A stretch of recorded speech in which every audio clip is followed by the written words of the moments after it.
What if I told you that one of Europe's most exciting football stories isn't happening in England, Spain, or Germany, but in a small Norwegian town inside the Arctic Circle, where the sun doesn't rise for weeks in winter? A club once known for relegations, plastic pitches, and obscurity, now just booked their place in the semi-finals of the Europa League. No superstars, no billionaires, just pure footballing brilliance. This is the rise of Bodo Glimt, and it might be the most magical saga in European football today.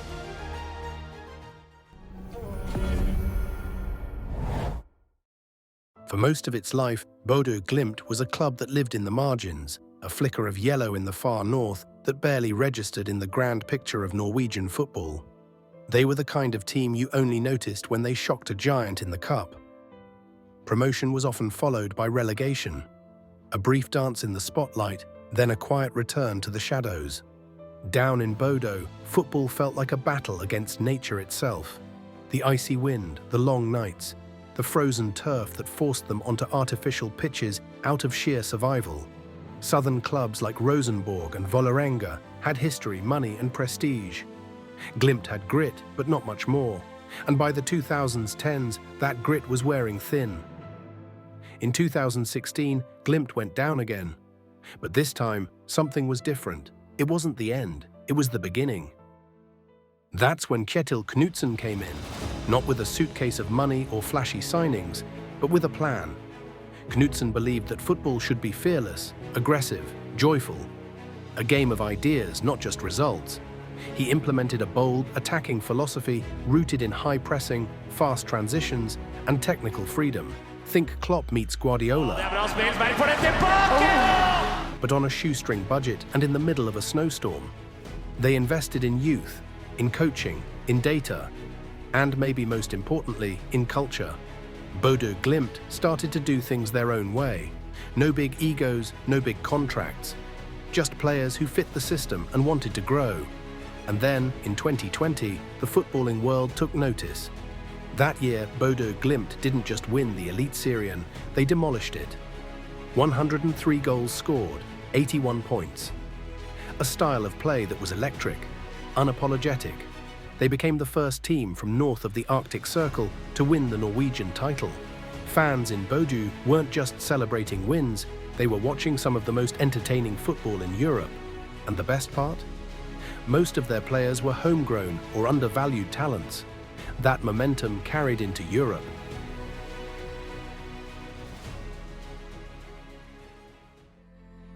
In 2021, after battling their way into UEFA Conference League to play their first ever European group stage campaign, Bodo Glimt did the unthinkable. They beat Roma. Not just beat them, destroyed them.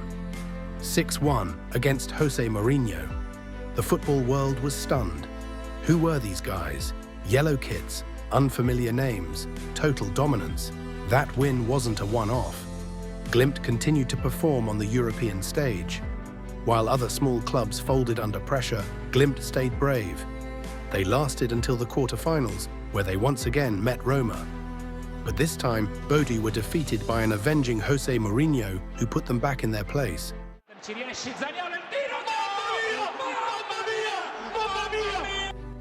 Glimt had gotten the taste of European football, and they loved every bit of it. In the 2024/2025 season, Glimt returned to Europe, and this time in Europa League. Not as underdogs, but as dark horses. Their squad had changed, some stars had moved on, but the philosophy, still intact. After beating the likes of Porto and Besiktas at home, they found themselves in the knockouts. After a nerve-wracking decider in extra time against Twente, Bodø were set to face the Greek giants of Olympiakos in the round of 16. A solid 3-0 win at home gave them enough leeway in the away leg to advance further into uncharted territory. Then on a Thursday night in March 2025, in a cold and electric Aspmyra, they were facing Lazio, the team that praised Bodø after their demolition of Lazio's local rival, Roma. Outplayed, outpressed, and completely run over, Lazio now got a taste of Aspmyra's wrath. 2-0 to Bodø, but it could have easily been worse for the Italians, considering the chances missed. Lazio were shell-shocked. In the return leg in Rome the next week, the Italians showed what they were made of, and the quarter-final went into extra time. Lazio scored early to make it 3-2, but Bodo Glimt never gave up. They had come this far and had nothing to lose. After a few squandered chances, Helmarsson finally made the perfect connection and found the back of the net. Penalties awaited. After a few misses and saves from both teams, at the fourth penalty round, the captain himself, Patrick Berg, who's a third-generation Bodø player, following in his father and grandfather's footsteps, now had the chance to take it home and bring Bodø to a semi-final in the Europa League. He steps up and blunders it. Sky high. Now it was up to Heikkinen to save. Unlikely, but possible. Take us to sudden death. And it's saved! Bodo Glimt have done it! A historic place in the semi-finals of the UEFA Europa League. Let that sink in. A team from Bodø in the final four of a major European competition. Tottenham, Athletic Club Bilbao, Manchester United, and Bodo Glimt. Take a look at that. Do they have a chance to reach the final? Let's hear your thoughts down below. This has been the Football Saga. Until next time.